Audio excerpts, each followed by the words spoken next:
네, 여러분은 지금 여러분의 건강을 챙겨드리는 닥터하우스와 함께하고 계십니다. 자, 이번에도 한의사 선생님 모셨습니다. 안녕하세요. 한의사 류기열입니다.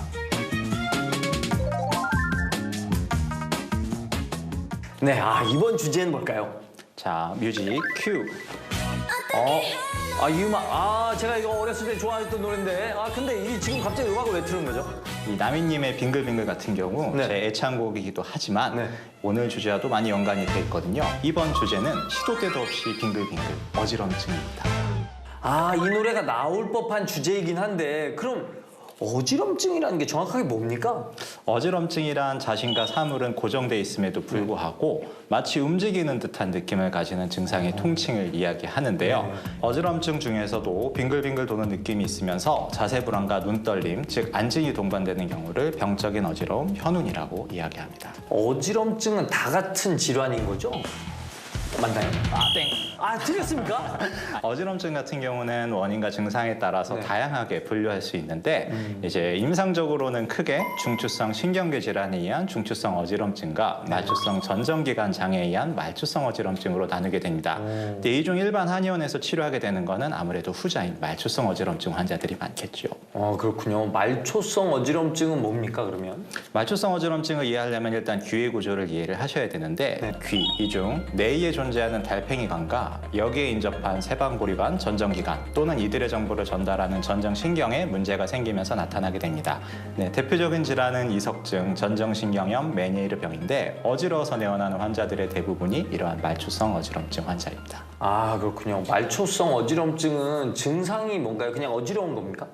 말추성 어지럼증이라 그래서 다른 어지럼증과 크게 차이가 나는 것은 아닌데 말추성 어지럼증은 그래도 지속기간이 더 짧고 강렬한 증상을 보이고요. 대개는 오심구투를 동반하는 경우가 많습니다. 또 증상이 나았다, 나빠졌다를 반복하게 되고요. 머리 위치나 특정 동작에 따라 증상 변화가 매우 심하게 나타나기도 합니다. 그래서 누워있으면 증상이 감쪽같이 사라지기도 하고요. 그럼 아까 말씀하신 그 중추성 어지럼증은 또 뭔가요? 중추성 어지럼증을 또 이해를 하시려면 좀 뇌 구조에 대해서도 이해를 하셔야 되는데 이제 보시면은 이제 뇌 대뇌 구조 중에서 이 대뇌라고 아주 크게 넓게 있는 부분이 있고 요 뒤쪽 아래에 보면 요 주먹만하게 이제 소뇌라고 하는 부분이 있는데 이 소뇌에 문제가 생기면 당연히 우리 몸에서 어떤 움직임을 감지하더라도 거기에 적절하게 반응을 하지 못하기 때문에 어지럼증이 생기는 거라고 생각하시면 돼요. 뇌와 관련된 문제의 어지럼증이군요. 딩동댕. 바로 그렇죠.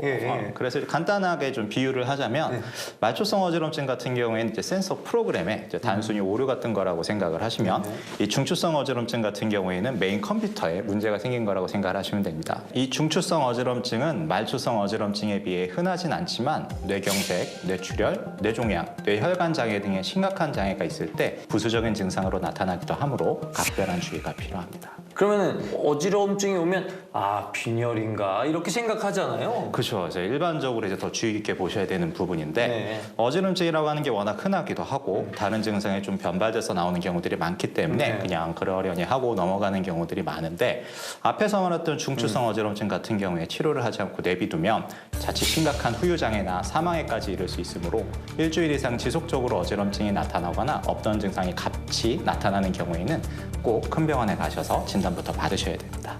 실제로도 환자가 많이 옵니까? 실제로도 많이 오는데요. 건강보험 심사통계원 그 자료를 보면은 2017년에 85만 8,884명이 어지럼증 및 어지러움으로 병원을 찾으셨는데 2021년에는 95만 1,526명으로 상당히 많은 환자들이 어지럼증으로 내원하고 있습니다. 증상이라는 게 주관적이고 진단하기 좀 어려울 것 같아요. 반은 맞고 반은 틀린 이야기인데요. 말초성 어지럼증의 경우 가장 흔한 이석증 외에 메니에르병, 전정신경염 등을 환자가 호소하는 증상과 징후로만 감별해야 하니까요. 근데 사실 이런 것과 전혀 상관없이 한의학적 진단은 병의 원인에만 초점을 두는 거예요. 그러니까 이 어지럼증이 정신적인 충격에 의해서 생긴 심어증인 것인지 아니면 음식을 오랫동안 잘못 먹어서 생긴 위풍증인 것인지 아니면 노심초사하거나 오랫동안 좀 기운을 많이 좀 썩여서 생긴 기어증이라든지 이런 부분을 파악하는 게 사실은 한의사로서는 더 어렵습니다. 그러면 이게 어쨌든 진단한 다음에 치료를 해야 될 거 아닙니까? 어떤 방법으로 치료할 수 있을까요? 앞에서 말했던 심화자의 경우 빠르게 기운을 돌려 잃어버린 심폐 기능을 보조하는 오약순기산 같은 처방을 먼저 쓴 후에 마음을 안정시키는 방향으로 치료를 하고요. 위풍증의 경우에는 음식으로 약한데 비의 기능을 푸는 독할제한탕을 써서 일시적으로 막힌 기운을 풀고, 기여자의 경우에는 청심수기탄 같은 처방을 써서 약해진 기운을 돕는 식으로 치료하게 됩니다. 이게 치료하는 방법은 알았는데 그래도 병이 오기 전에 약간 예방하면 좋을 것 같아요. 예방할 수 있는 방법도 있습니까? 그럼 물론입니다. 이제 바른 생활을 하시면 되는 건데 어떻게요? 이게 바른 생활이라는 게 이제 한의학에도 지침이 있어요. 이제 그거를 양생법이라고 얘기를 하는 네. 건데, 이 양생법 중에서 몇 가지만 좀 소개를 해드리면 네. 이제 음식을 담백하게 먹어서 혈기를 보충해라 라는 말이 있고, 생각을 적게 해서 심기를 조절하라 이런 말이 있고, 밥을 먹은 후에는 100보 정도 걸으면서 배를 문지를 해요. 이게 뭐냐면 현대의학에서 강조하는 이제 규칙적인 식습관이라든지 스트레스 관리라든지 아니면 꾸준한 운동이라든지 이런 부분들과 일맥상통하는 부분이 있는 겁니다.